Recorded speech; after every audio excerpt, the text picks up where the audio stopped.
ini? Kok kelihatannya ada sesuatu yang dipikirkan gundah gulana. Kayak lagunya Buri Peso 5 aja. Enggak, saya itu prihatin. Apa? Kok penegakan hukum di Indonesia ini sekarang menurut saya jadi benar-benar ada campur tangan politik ya. Baru tahu ya? Enggak, maksudnya semakin jelas gitu loh. Semakin jelas. Kayak kemarin itu Yang loh, aku apa? sampai Yang masalah apa? ya kemarin itu yang Apa? Pak Hasto. Mas Hasto lagi. Mas Hasto. Enggak Enggak. bosen-bosen itu loh. Maksud saya Sekjen gini loh. PDIP. Iya, jadi kan Gimana? kalau memang kan kemarin diperiksa kan. Ya, kemarin dipanggil KPK. Setahu saya seorang tersangka lalu diperiksa KPK. Nah, itu kan harusnya ditahan toh, Pak.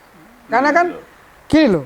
KPK kan ketika mentersangkakan orang lalu memeriksa, apalagi udah digeledah juga kan, berarti harusnya sudah punya bukti-bukti yang kuat, yang cukup. Apalagi kemarin cuma 3,5 jam atau 4 jam lah diperiksanya, kan nggak masuk akal ini. Apalagi kemudian terus Pak Hasto sebelumnya, sehari sebelumnya masih sempat joget-joget kayak tenang gitu loh. Iki nggak mungkin maksudku. Harusnya yo enggak lah. Gundah gulana Cak Den. iya, jadi tak terusin aja. dulu bahwa saya kok merasa bahwa penegakan hukum di Indonesia, apalagi yang kasus-kasus korupsi, itu benar-benar saling menyandera gitu loh, Pak. Apalagi sebelum ini muncul isu Pak Jokowi yang di OCCRP itu katanya korupsi, tapi nggak diperiksa, nggak diusut. Ya mungkin karena deal-dealan politik. Ya, kalau ini nggak bener aku lah. Masalah lain itu kan bagian dari mengumpulkan data polling dan sebagainya sehingga menempatkan Pak Jokowi sebagai pemimpin terkorup di dunia itu bagian lain. Itu bukan sebuah tuduhan, bukan sebuah peristiwa yang langsung dikenakan Pak Jokowi. Tapi kalau masalah Mas Hasto ini, pertanyaan saya gini, Riz. gimana apa? Tentang Mas Hasto atau Iya. Pak Jokowi? Pak Hasto. Okay. Maksud saya gini, apa sih yang membuat KPK. seakan-akan KPK itu kesulitan untuk menahannya? Padahal ya udah tersangka loh Pak, udah diperiksa. Apa sih masalahnya? Ada dua hal yang perlu Cak Den pahami ya. Pertama, kenapa KPK tidak bisa menahan atau setelah memeriksa Mas Hasto tidak segera ditahan? Artinya KPK belum punya bukti autentik, bukti yang mampu menjerat atau menahan Mas Hasto untuk ditahan di KPK. Tapi kan tersangka. Loh, itu kan hanya ungkapan tersangkanya. Tetapi yang kedua, tadi yang mengatakan belum punya bukti autentik. Yang kedua, ini adalah ketidakprofesionalnya KPK terhadap kasus Mas Hasto. Belum punya bukti autentik, belum punya bukti Kuat, konkret, belum punya bukti yang kuat. Minimal ada 2 alat bukti yang bisa menjerat Mas Hasto untuk ditahan. Ternyata tidak ada. Sudah ditersangkakan, tapi belum ada buktinya. Ini kan tidak profesional KPK ini. Jadi anggapan Cak Den tentang lo ini sudah diperiksa kok nggak ditahan itu menunjukkan panjenengan itu menunjukkan kepada KPK bahwa KPK itu tidak profesional itu. Sekarang secara historisnya aja, kira-kira bukti apa yang Cak Den bisa ungkapkan kepada netizen atau kepada masyarakat? Kalau KPK bisa menahan Mas Hasto, kira-kira bukti apa aja lah? Gini. Yang Anda ketahui dan ketahui loh. Kalau saya gini. Sebagai masyarakat biasa. Ya, saya masyarakat biasa taunya gini, Om Bak. Apa kira-kira buktinya? Selama ini kan kalau KPK mentersangkakan orang, lalu kemudian sudah memeriksa, biasanya turun dari tangga itu sudah berompi kuning, berompi orange. Berarti sebetulnya kalau kita lihat dari kebiasaan itu, Pak Hasto harusnya dikasih rompi kuning juga. Iya, tadi kalau pertanyaan saya, kalau dikasih rompi kuning itu kira-kira bukti yang disematkan kepada Mas Hasto itu apa dari KPK? Kira-kira menurut panjenengan apa? Ya itu urusannya KPK. Ini permasalahan. Makanya saya tadi pikirnya, jadi bingung. saya tadi pikirnya gini loh, apa ya benar ya? Karena kalau saya kait-kaitkan pemeriksaan Pak Hasto ini kan berbarengan, mungkin ada kuncian-kuncian kasus gitu loh. Muncul isu OCRW-nya Pak Jokowi atau hal-hal yang lain lah. Apa namanya? Proyek-proyek di mana? Di utara laut Jakarta itu. Aku mengaitkan, seakan-akan kasus-kasus ini ada sebuah bargaining dengan kasus-kasus yang lain itu loh. Itu kan asumsi saya karena ya bisa saja terjadi itu. Karena begini, kalau menurut pandangan saya, opini saya, pendapat saya, ini kok kelihatannya itu loh, Pak Prabowo itu kok semakin intens dekat dengan Mbak Mega. Oke. Nah, ini mungkin bisa ada benang merah sehingga Mas Hasto bisa boleh joget-joget kan. Tenang ya. Buktinya apa? Pak Prabowo itu intens dengan Mbak Mega. Yang paling sangat kentara sekali bahwa mencabut TAP MPR yang bisa permasalahan itu karena bukan pernah disangkut pautkan gitu ya. Jadi namanya bersihkan lagi, dan ini Mbak Mega sangat berterima kasih kepada Pak mengapresiasi Prabowo. itu. Itu yang pertama. Yang kedua, kelihatannya Pak Prabowo dengan Mbak Mega itu akan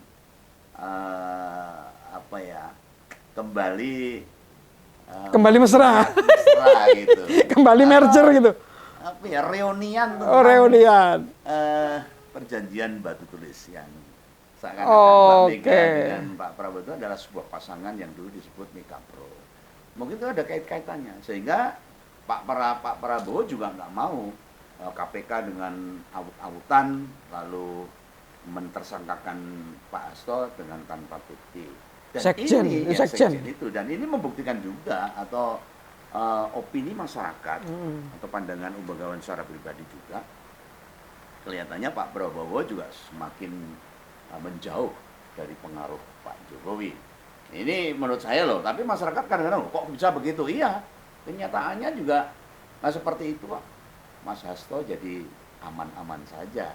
Karena Mas Hasto pertama, bukti dari KPK belum lengkap, dan apapun kalau di Indonesia itu bukti atau tidak itu sebenarnya kadang-kadang tidak ada gunanya ketika penguasa itu ingin mentersangkakan seseorang, ya gampang-gampang saja.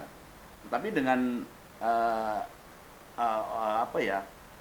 masalah kedua bahwa Pak Prabowo seakan-akan sekarang lebih mesra dengan Mbak Mega, maka Mas Hasto mendapatkan dampak positif terhadap kasus Harun Masiku itu. Saya kira begitu. Ini loh pandangan. Jadi gini, jadi menurut Pak Umbagawan ini, jadi menurut Umbagawan kali ini Pak Prabowo cawe-cawe gitu untuk Ya seorang presiden nggak usah cawe-cawe pun saya pikir bisa mempengaruhi dalam sebuah keputusan atau sebuah permasalahan di dunia perpolitikan seperti ini. Atau gini, KPK pasti mikir juga kan, ya kita kan nggak tahu mereka berkomunikasi atau tidak. Ini kan menarik ini. Nggak apa kita tahu. Atau gini deh, pertanyaannya saya balik gini. Mana? Berarti apa yang dilakukan KPK sekarang itu sebetulnya bukan keinginan Pak Prabowo.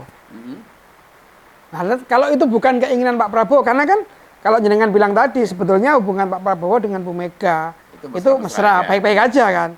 Tapi ternyata Pak Hasto yang dimana beliau itu sekjen partai terbesar mau ditersangkakan. Nah itu oleh siapa? Nah, harusnya kan kalau dari segi hukum kita berpikirnya begini loh. KPK ini kan sebuah lembaga hukum yang super body. Iya. Yang harusnya itu menangani kasus-kasus besar yang ada di Indonesia. Kasus di Indonesia kan banyak sekarang. Ada kasus timah, 300 triliun. Kemarin ada itu kasus emas yang berapa kilo itu. Ada kasus Menteri Keuangan di Kementerian Keuangan yang melibatkan banyak pejabat. Menkyu yang ada apa ya, aliran dana sekitar ya 300 triliun. Ya, yang kemarin dan itu. banyak sekali Ya. yang harus ditangani. Termasuk OCC RP-nya Pak Jokowi. Harus diusut. KPK kan harus diusut. Punya niat untuk juga membongkar apa yang terjadi pada diri Pak Jokowi ketika dia disematkan sebagai pemimpin terkorup di dunia. Dan yang terbaru adalah pemagaran pantai-pantai di Tangerang, Bekasi dan sebagainya. Itu kasus-kasus besar yang harus ditangani oleh KPK harusnya. Tapi kenapa? Lah kok kasusnya ecek-ecek Pak Hasto yang buktinya juga belum kuat. Tidak ada buktinya, malahan dia terlibat memberikan uang atau ikut menyuap komisioner KPU. Ya. Belum kuat. Tapi kenapa? Justru KPK itu begitu getol untuk mentersangkakan Mas Hasto. Kalau dalam tanda kutip pemikiran kita, ada apa ini? Iya. Nah, malah kan masyarakat punya asumsi, punya dugaan bahwa ini berarti bukan KPK ini. Kalau hanya masalah ecek-ecek ini, KPK akan mentersangkakan seorang sekretaris jenderal partai besar yang kebetulan partai besar ini akan mengadakan kongres di tahun yang sama ini, 2025. Artinya ada udang di balik batu. Dan bukan Pak Prabowo ini. Dan bukan Pak Prabowo. Karena kerugian Pak Prabowo ketika dia memusuhi PDIP sangat besar dampaknya. Dan Pak Prabowo menurut Om Begawan akan lebih memilih bermesraan dengan PDIP dan berdekatan dengan Mbak Megawati ketimbang dia sekarang harus berdekatan dengan Pak Jokowi. Pak Jokowi punya apa sekarang? Partai nggak punya. Dan Pak Prabowo paham sekarang bahwa yang merusak demokrasi, mengacak-acak konstitusi adalah Mbak Mega. Pak Prabowo itu seorang patriot, seorang TNI yang sangat mencintai negara ini. Maka dia tidak mau ikut-ikutan merusak konstitusi dan demokrasi kita. Dan sekarang Pak Prabowo kelihatan juga paham. Partai satu-satunya yang konsisten untuk menjaga demokrasi, untuk mempertahankan konstitusi hanya PDI Perjuangan pimpinan Mbak Mega. Maka Pak Prabowo sekarang sangat sangat merapat lagi. Merapat ke Mbak Mega. Nah, dampak dari merapatnya Pak Prabowo dengan Mbak Mega, dengan dibuktinya dia mencabut hak MPR dan sebagainya. Lalu Mbak Mega juga memberikan dorongan atau memberikan kepada pemerintah atau mendukung pemerintah, itu berdampak pada kasusnya Pak Hasto. Dan KPK paham itu. Dia nggak berani gegabah. Tapi kan ya nggak, maksudnya gini loh. Tapi kan ya nggak boleh gitu, Pak. Karena gini loh, KPK itu mau nggak mau kan harusnya adalah lembaga penegak hukum, ya kan? Justru itu. Lalu saya yakin kalau apa yang dia lakukan itu memang berdasarkan fakta hukum atau bukti-bukti. Idealnya seperti itu. Iya, harus begitu. Kan enggak. Kenyataannya emang nggak ditahan. Memang nggak ditahan. Pak Hasto nggak ditahan itu bukan karena masalah apa-apa. Karena masalahnya memang KPK belum punya bukti kuat, bukti konkret, alat bukti yang bisa menjerat atau mentersangkakan Mas Hasto sehingga dia ketika diperiksa langsung ditahan. Dan pemeriksaan itu hanya 3 jam loh, jangan salah. Iya, nggak lama-lama kayak biar dulu ya. Yang lain bisa 20 jam. Bu Atut itu 20 jam. Bisa loh, ya itu.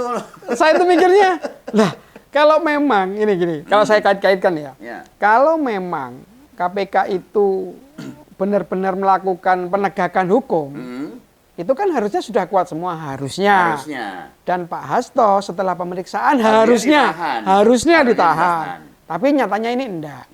Nah, maksud saya gini, apakah Pak Prabowo tidak ingin menegakkan supremasi hukum yang kalau kita kan juga nggak mau suudon sama KPK kan harusnya kan. Meskipun kalau memang enggak ada kasus dari Pak Hasto, kenapa ditersangkakan?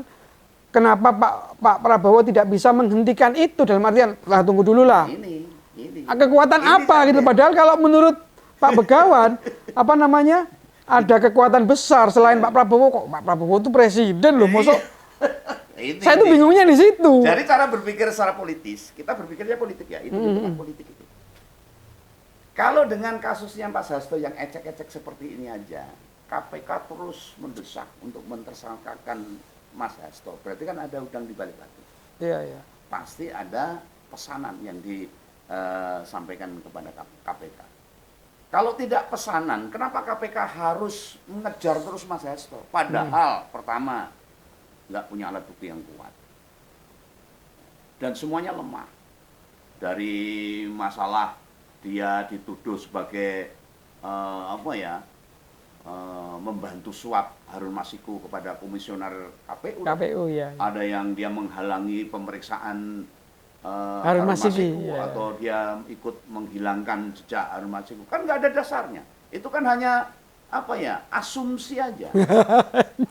Tuduhan-tuduhan yang tidak berdasar oleh KPK. Saya bukan membela Mas Hasto, karena saya sebagai Begawan Hari Duta tetap akan lurus melihat permasalahan.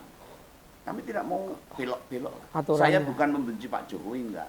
Tetapi fakta di lapangan, memang kejadiannya seperti ini. KPK harusnya introspeksi dan harusnya KPK jangan mau menjadi lembaga pesanan. KPK itu lembaga super body. Itu pesanannya siapa? Lah, apa mau kita buka aja terus terang? Karena di sini saat ini yang bergulir dalam dunia politik Indonesia ini, orang-orang yang berpengaruh itu ya hanya mantan Pak Jokowi, Pak Prabowo. Hanya ada dua ini yang mungkin masyarakat berasumsi atau menuduh atau memprediksi hanya dua kekuatan presiden atau dua kekuatan presiden dan mantan presiden yang bermain. Nah, ketika Pak Prabowo sekarang diem aja ya, dia tahu, dia paham gitu. Kita nggak usah membeberkan apa sikap Pak Prabowo terhadap permasalahan Pak Hasto ini. Dia tidak mau campur tangan, tidak mau cawe-cawe karena dia paham.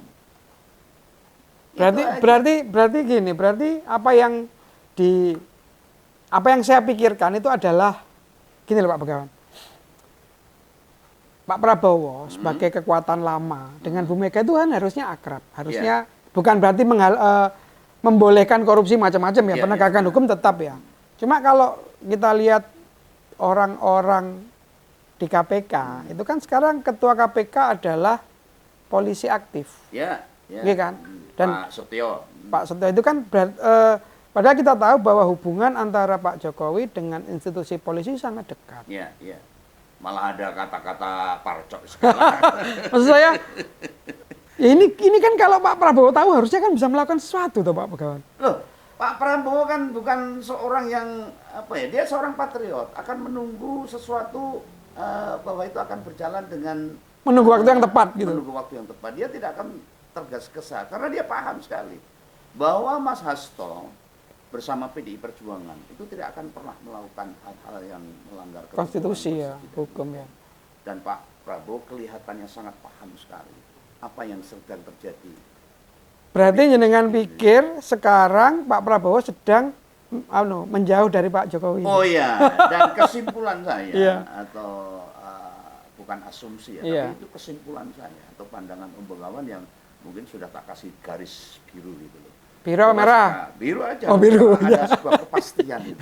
Bahwa sekarang Pak Prabowo kembali mesra dengan Mega. Dengan dibuktikan beberapa hal yang disebutkan tadi, ada pencabutan tangan dia dan sebagainya. Termasuk Pak Mega yang terakhir itu mengatakan bahwa PDI Perjuangan tetap akan mendukung pemerintahan Prabowo meskipun dia di luar kabinet. Beroposisi. Jadi oposisi, tetapi oposisi yang membangun konstruktif pemerintahan. Ya. Itu yang pertama. Dan kelihatannya Pak Prabowo dengan Mbak Mega akan membuat sebuah reunian gitu. Reunian kembali, mengingat bahwa ada sebuah perjanjian yang sekarang belum terurai dengan baik, perjanjian batu tulis Bogor dulu itu ya. Pak Prabowo harus menjadi presiden setelah PDIP kesempatan kepada kadernya.